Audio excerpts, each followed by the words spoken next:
Bonjour chers internautes et bienvenue sur Espérance TV Inter-Amérique dans les 100 jours de prière en partenariat avec l'Institut de la Voix de l'Espérance pour notre troisième semaine des 100 jours de prière qui a débuté le 27 mars.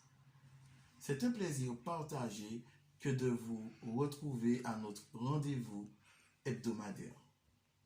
Notre thème central, du sein de nos urgents besoins, invoquons Jésus. Confiner, renouveler, sauver. 3 mots pour décrire le plan de Dieu pour nous aujourd'hui. Dans le jardin de Gethsémani, Jésus invita les disciples à le retrouver.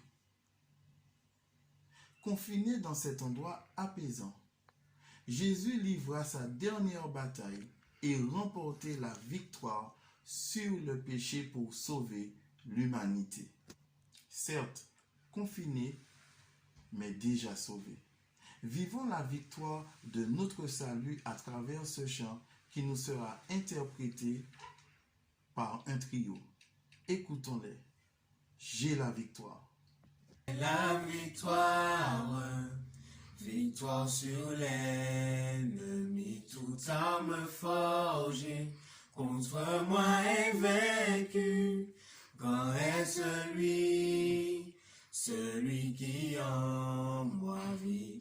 À la fin, j'obtiendrai ce qu'il m'a promis. Oui, je suis un conquérant par lui qui m'aime. Je suis victorieux, je ne serai pas vaincu. J'aurai la certitude, il achèvera, oui je le crois, ce qui fait en moi, je suis conquérant. J'ai la victoire, victoire sur l'ennemi, toute arme forgée contre moi est vaincue. Grand est celui qui en moi vit. À la fin, j'obtiendrai ce qu'il m'a promis. Oui, je suis un conquérant par lui qui m'aime. Je suis victorieux, je ne serai pas vaincu. J'aurai la certitude, il achèvera, oui je le crois, ce qui fait en moi, je suis conquérant. Je suis conquérant. Je suis conquérant.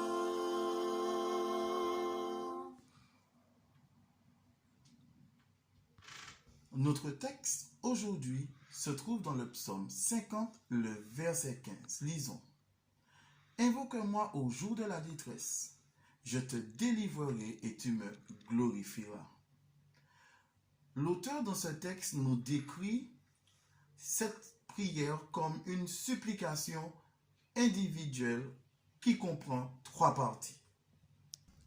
Premièrement, il se confie dans la miséricorde de Dieu.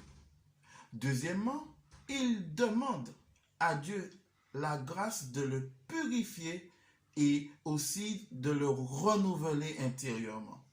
Et troisièmement, il promet, une fois guéri, de proclamer publiquement et de rendre grâce au Seigneur pour ses bienfaits. Nous aussi, la parole de Dieu nous invite à passer par ces étapes, car au bout, la victoire est assurée. Mais encore, Dieu a un message pour vous, chers internautes. Il est tiré du livre Ministère évangélique à la page 253. Lisons. Les plus grandes victoires remportées pour la cause de Dieu ne sont dues ni à de savants arguments, ni à la faveur des circonstances, ni à l'abondance des ressources matérielles. Elles se remportent dans le secret par la prière de celui qui se saisit avec une foi inébranlable du bras puissant de Dieu. Puisque nous savons que nous obtenons nos plus grandes victoires en réponse à la prière et au temps consacré à la parole de Dieu, pourquoi sommes-nous aussi réticents à consacrer du temps à la prière et à l'étude de la Bible? Quelles activités ou distractions vous empêchent ou nous empêchent de communiquer personnellement avec Dieu? Nous avons cette semaine un sujet de gratitude, des plus palpitants. Je m'en vais vous le relater. Dans la ville de Toowoomba, dans le Queensland, en Australie, une ville de 130 000 habitants, se trouvent deux églises, Toowoomba Central et Glenvale. Le pasteur Casey Wolverton est le pasteur de l'église de Glenvale. Lorsque le virus COVID-19 a frappé et que les églises ont été fermées, le service du culte a été tenu le sabbat suivant comme d'habitude, mais sans aucun participant présent. Il a été diffusé sur Facebook ou YouTube et 900 personnes ont ainsi assisté au service.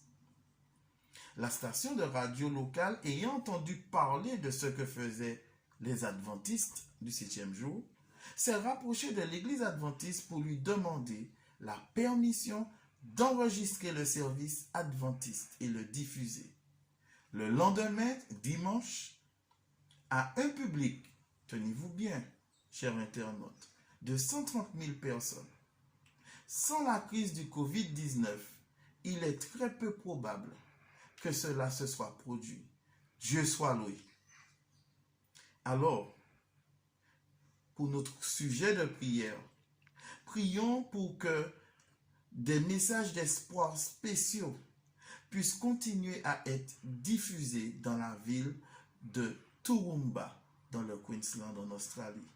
Prions pour les membres de l'Église dans toute l'Australie afin qu'ils puissent trouver des moyens de continuer à être une lumière pour ceux qui les entourent. Prions pour nos nombreux colporteurs évangélistes dans le monde entier qui ne peuvent plus faire du porte-à-porte. Prions pour que Dieu ouvre de nouvelles voies à ses ouvriers dévoués pour qu'ils puissent partager la vérité. Prions pour que Dieu pourvoie à leurs besoins. Prions aussi pour les hôpitaux à travers les États-Unis qui s'attendent à avoir leur semaine des plus difficiles face à la pandémie COVID-19 que nous vivons aujourd'hui. Prions pour que Dieu intervienne en leur faveur. Et aussi, prions pour les personnes âgées, nos personnes âgées, les personnes immunodéprimées et les autres membres à haut risque de notre église locale. Prions pour que la main protectrice de Dieu soit autour d'eux. Et enfin, prions pour ceux qui ont déjà perdu des proches et des êtres chers à cause de cette pandémie du coronavirus. Prions pour qu'ils aient le courage et la force de s'accrocher à Dieu. Avant de nous séparer, je vous invite à incliner la tête pour une prière. Tendre Père Céleste, merci infiniment. Au travers de ce confinement, tu ne cesses jour après jour de nous éclairer par ta parole.